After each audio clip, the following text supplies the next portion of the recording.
Special story series में आज किस तरह आतंकियों ने धराशायी किया था वर्ल्ड ट्रेड सेंटर की इमारत को, जिसे 9/11 के नाम से भी जाना जाता है।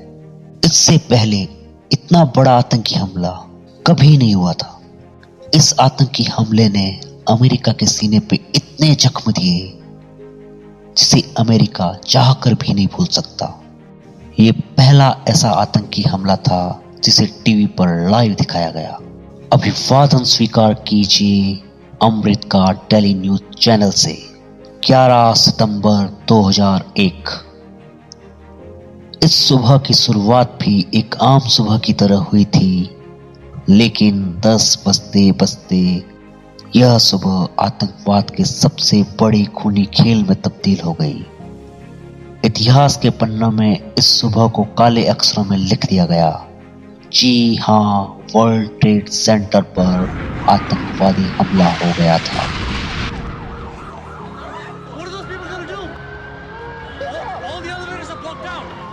आखिर क्यों हुआ था वर्ल्ड ट्रेड सेंटर पर हमला और कौन था इस हमले का मास्टरमाइंड? आइए जानते हैं पूरी कहानी। 9/11 अल-कायदा का सबसे बड़ा आतंकी ऑपरेशन। कहानी की दरअसल में शुरुआत 3 साल पहले 1998 में हो चुकी थी, जब अमेरिका ने अफगानिस्तान और सीरिया में स्थित आतंकियों के कई सारे ठिकाने तबाह कर डाले। इन अमेरिकी हमलों से परेशान होकर प्रतिशोध की भावना में अल-कायदा के आका ओसामा बिन लादेन ने प्लानिंग बनाई। प्लानिंग के तहत उसने केन्या तथा तंजानिया स्थित अमेरिकी दूतावास पे हमला किया। इस हमले में लगभग 300 लोगों की मौत हुई।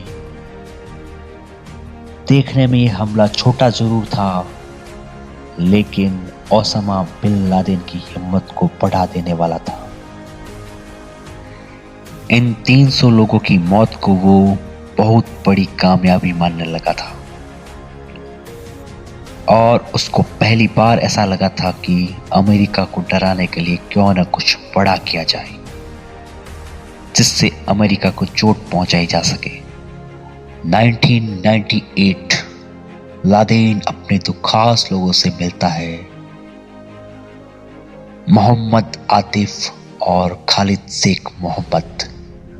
मोहम्मद आतिफ ट्रेनिंग देने में एक्सपर्ट है और खालिद शेख मोहम्मद प्लानिंग करने में मास्टरमाइंड।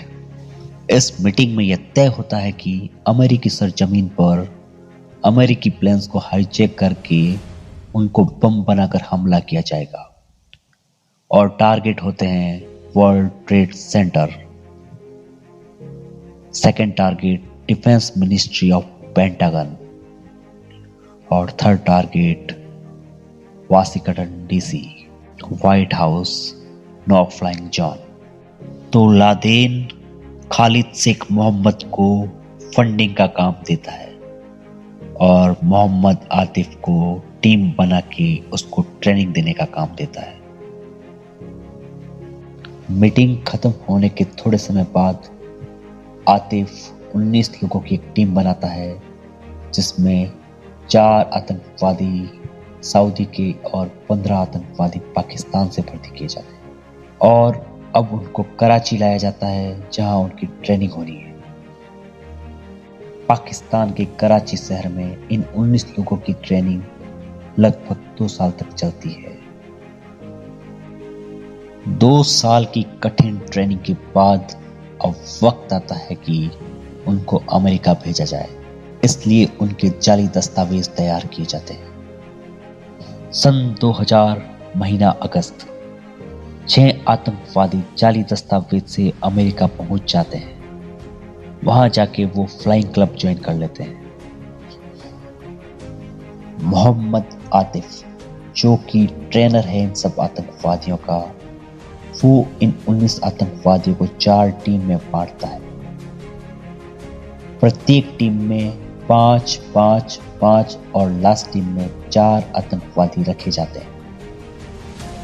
इन 6 आतंकवादियों के अमेरिका पहुंचने के कुछ समय बाद ही पीछे बचे हुए 13 आतंकवादी भी अमेरिका पहुंचने में कामयाब हो जाते हैं। अमेरिका में 6 महीने की ट्रेनिंग के बाद अब वक्त आता है 9/11। जी हाँ, 11 सितंबर 2001 पहला विमान हाईजैक। वक्त सुबह 7:15। डोमेस्टिक एयरपोर्ट बोस्टन से लॉस एंजलिस जाने वाली फ्लाइट जिसमें 92 पैसेंजर सवार थे। कम शक्ति होने के कारण 5 आतंकवादियों की पहली टीम बोस्टन से लॉस एंजलिस जाने वाले विमान में हथियार सहित जाने में सफल होती है। जैसे ही प्लेन टेक ऑफ होता है वो प्लेन को हाईजैक कर लेते हैं। दूसरा विमान हाईजैक। वक्त सुबह 7:30 यानी कि ठीक 15 मिनट बाद बोस्टन एयरपोर्ट से अमेरिकन एयरलाइंस की एक फ्लाइट टेक ऑफ होती है जिसमें 65 पैसेंजर सवार होते हैं। 5 आतंकवादियों की दूसरी टीम उस फ्लाइट में एंट्री ले लेती है, ठीक उसी प्रकार जैसे कि पहली फ्लाइट में लिए थे। और देखते ही देखते वो विमान भी हाईजैक हो जाता है। आतंकवादियों की तीसरी टीम जिसमें 5 आतंकवादी होते हैं वो ड्यूलस एयरपोर्ट से एंट्री लेने में सफल होते हैं। चौथा विमान हाईजैक। वक्त सुबह 8:20 न्यूयॉर्क से सैन फ्रांसिस्को जाने वाली फ्लाइट जिसमें 44 पैसेंजर सवार थे। मोहम्मद आतिफ द्वारा बनाई गई 4 आतंकवादियों वाली टीम इस फ्लाइट में हथियार सहित एंट्री लेती है और हथियार के बलबूते वो फ्लाइट को हाईजैक कर लेती है। देखते ही देखते लगातार एक के बाद एक 4 अमेरिकी विमान हाईजैक हो जाते हैं। और अब वक्त आता है लादेन की 3 साल से चल रही मास्टरमाइंड साजिश को अंजाम देने का। 11 सितंबर 2001 वक्त सुबह 8:45। जो पहला विमान हाईजैक हुआ था उसकी दिशा बदल दी जाती है और अटैक कर दिया जाता है वर्ल्ड ट्रेड सेंटर की इमारत पर। उसमें कुल 1355 लोग मारे जाते हैं। वक्त सुबह 9:03 यानी कि ठीक 18 मिनट बाद जो दूसरा विमान हाईजैक हुआ है उसको वर्ल्ड ट्रेड सेंटर के दूसरे पार्ट पे दाग दिया जाता है और देखते ही देखते वर्ल्ड ट्रेड सेंटर की इमारत ताश के पत्ते की तरह ढह जाती है। वक्त सुबह 9:37। ड्यूलस एयरपोर्ट से टेक ऑफ होने वाला विमान जो कि हाईजैक हो चुका था उसकी दिशा बदल दी गई और अटैक कर दिया गया पेंटागन डिफेंस मिनिस्ट्री के हेडक्वार्टर पर। लेकिन ये अपना टारगेट भटक गया। इसमें केवल 189 लोग ही मारे गए। चौथा विमान जो हाईजैक हुआ था उसको वाशिंगटन डीसी के व्हाइट हाउस के नो फ्लाइंग जोन में ले जाकर ब्लास्ट करने का प्लानिंग बनाया गया था। 44 पैसेंजर्स वाले इस विमान में कुछ पैसेंजर्स ने बहादुरी का परिचय दिया। आतंकवादियों और पैसेंजर्स के बीच नोकझोंक हो गई और ये विमान मंजिल से पहले ही क्रैश कर गया। 9/11 के इस हमले में कुल 2977 लोग मारे गए। इस हादसे के बाद अमेरिकी सुरक्षा पर कई सारे सवाल उठने लगे। अमेरिकी सरकार ने कई नए कानून भी बनाए और कई पुराने कानूनों में बदलाव भी किया। 9/11 की कहानी को मैं अमृत यही विराम देता हूँ। धन्यवाद।